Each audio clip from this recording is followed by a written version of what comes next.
terutama kegiatan ini mengasah karena kalian mengambil mata kuliah jurnalistik. Nah, di sini kesempatan kalian bagaimana menjadi seorang jurnalis dan menulis sebuah berita yang baik dan benar, serta bagaimana juga menjadi jurnalis sesuai dengan kaidah-kaidah jurnalistik begitu. Ya, harapan saya mahasiswa yang ikut serta pada kegiatan hari ini bisa nantinya mengimplementasikan ke lapangan langsung, jangan hanya memakai teori-teori saja, tetapi membuktikan bahwa mata kuliah yang kalian ambil pada saat ini bisa kalian terapkan di lapangan. Tidak harus kalian bergabung kepada media, melainkan saat ini kalian juga bisa melalui konten-konten yang sudah ada. Misalnya kalau tadi ada juga yang sudah membuat konten, sudah dibuat aja seperti itu. Tinggal kalian kreatif, tapi sesuai dengan mahasiswa aktif dan kreatif. Mahasiswa itu memang harus aktif, peka, kreatif itu wajib. Karena sekarang udah zamannya berkreatif. Nah, ini kesempatan kalian untuk bagaimana memanfaatkan digitalisasi. Jangan sampai digitalisasi ini kalian hanya sebagai penonton, ya, kalian hanya sebagai penikmat, tapi bukan pelaku. Kalau bisa kalian sebagai pelakunya, jangan hanya sebagai penonton dan penikmat. Kan kalian udah mengambil nih mata kuliahnya, tinggal kalian membuat kreatif untuk lebih aktif, baik media sosial. Ingat, sesuai dengan kaidah-kaidah jurnalistik yang kalian pelajari. Jangan sampai tidak meng-cross-check terlebih dahulu, saring dulu berita-beritanya, ya kan? Jangan yang hoak-hoak kalian tampilkan. Karena kalau berkaitan dengan yang hoak-hoak itu ada undang-undangnya tersendiri, yaitu undang-undang ITE. Relasi tentu ketika kita berada di lapangan itu akan terbentuk sendirinya. Ketika kalian aktif menjadi seorang jurnalis, dan itu akan mengikuti tersendirinya. Bagaimana bersentuhan langsung dengan seorang pemerintahan, seorang orang penting, ya kan? Di situ kan itulah kesempatan seorang jurnalis. Ketika kalian menjadi seorang jurnalis, karena kalian akan bertemu langsung, mau tidak mau, ketika kalian mengambil sebuah tema misalnya, ataupun mengambil semua angle dalam sebuah pemberitaan yang memang fokusnya kepada misalnya kepada dunia pendidikan, siapa yang kalian akan wawancari? Tentunya kepada Kadis, ya kan, kepala dinas pendidikan. Nah, itu kalian akan bersentuhan langsung. Nah, itu yang kita akan bangun nantinya. Nah, itu akan berjalan tersendirinya kalau kalian sudah berada di lapangan. Tidak hanya itu, jangankan hanya sekelas Bu Kadis tadi, sekelas kepolisian aja kalian bisa bertemu orang-orang penting. Presiden pun kalau datang, kalau kalian memang ada tugasnya, surat tugasnya dan ID card-nya semuanya lengkap dari perusahaan yang dikeluarkan, kalian juga bisa bertemu langsung, bukan hanya nonton di televisi, ya kan? Kan kalian menjadi seorang jurnalis nih, calon jurnalis gitu. Berkomunikasi, Pak. Ya, tujuan saya mengadakan kegiatan ini tentu tidak lain tidak bukan adalah untuk mengasah soft skill mahasiswa di luar kemampuan menjadi seorang guru. Karena seperti kita ketahui bahwa di dalam rangkaian mata kuliah di Prodi Pendidikan Bahasa dan Sastra Indonesia itu bukan hanya sekedar menjadi guru, tapi kita juga disiapkan untuk menjadi seorang penulis, entah itu penulis fiksi maupun penulis di bidang fakta, itu sebagai seorang jurnalis. Nah, harapannya ketika selesai dari kuliah ini kalian juga siap di lapangan untuk berbagai bidang pekerjaan yang lain, contohnya seperti bidang jurnalistik. Tentunya dalam hal ini sebagai seorang generasi Gen Z, ya kan, harus lebih aktif, peka terhadap hal ini. Jangan sampai hal ini menjadi seorang penonton, jangan sampai hal ini menjadi seorang penikmat. Siapa yang menghasilkan, siapa yang mengambil sebuah hasil daripada itu? Kan bukan kalian sebagai penonton, kalian sebagai penikmat.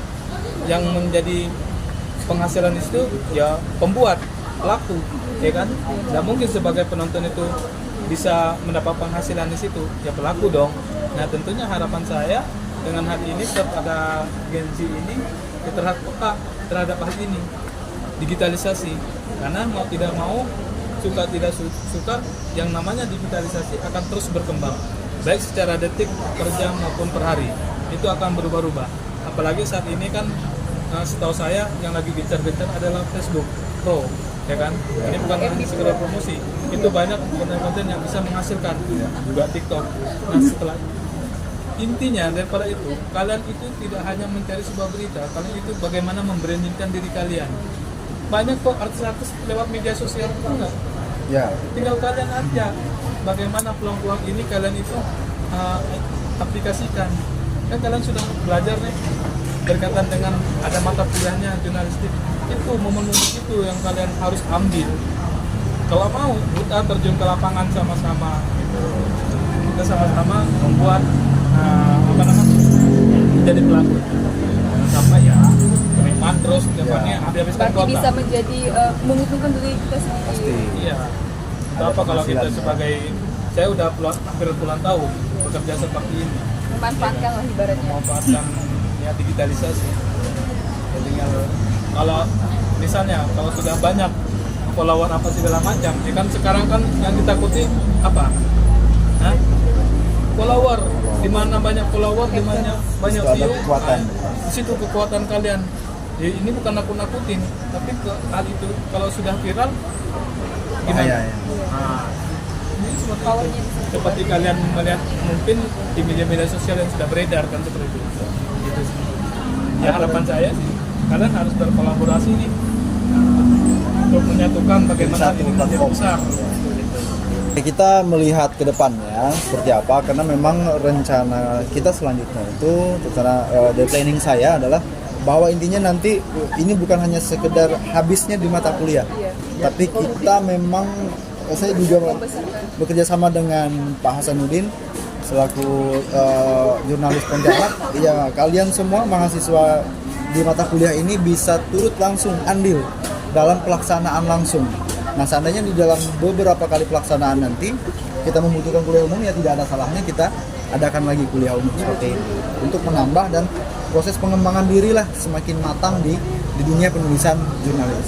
Yang kedepannya ya saya juga mengajak mahasiswa di mata kuliah jurnalistik, kita akan buat forumnya, ya mungkin bisa dalam bentuk unit atau komunitas jurnalis agar dapat menampung atau memberitakan informasi seputar kampus maupun yang di luar kampus, dan dengan tentunya bantuan media juga dari medianya Pak Hasanuddin yang itu Lintas News, ya kita bisa bekerja sama agar kalian juga bisa turun ikut dalam andil pemberitaan-pemberitaan yang dilaksanakan oleh media Lintas News seperti itu. Harapan dan motivasinya ya tentu saya berharap kalian tidak hanya sekedar duduk diam datang dan dengarkan saja gitu, tapi ada poin penting atau the power yang dapat kalian petik di dalam kegiatan hari ini. Artinya ada yang membekas lah, ada yang dapat kalian jadikan sebagai landasan untuk planning ke depannya gitu. Jadi bukan hanya sekedar mendengarkan saja. Itu harapan saya. Oke, peserta yang hadir di kuliah umum ini kita tampung 2 kelas ya. Yang di belakang kita ini 2 kelas, yaitu kelas A pagi dan kelas A sore di semester 3. Saat ini saya sudah bersama salah satu peserta kegiatan kuliah umum jurnalis ini. Nah, bersama kakak siapa ini, Kak? Perkenalkan, nama saya Melani Ramawati. Di sini saya sebagai peserta dari kuliah umum bersama jurnalis. Nah, Kak, setelah mengikuti kegiatan kali ini bisa dibilang berjalan dengan lancar ya. Apa tanggapan kakak mengenai kuliah umum ini?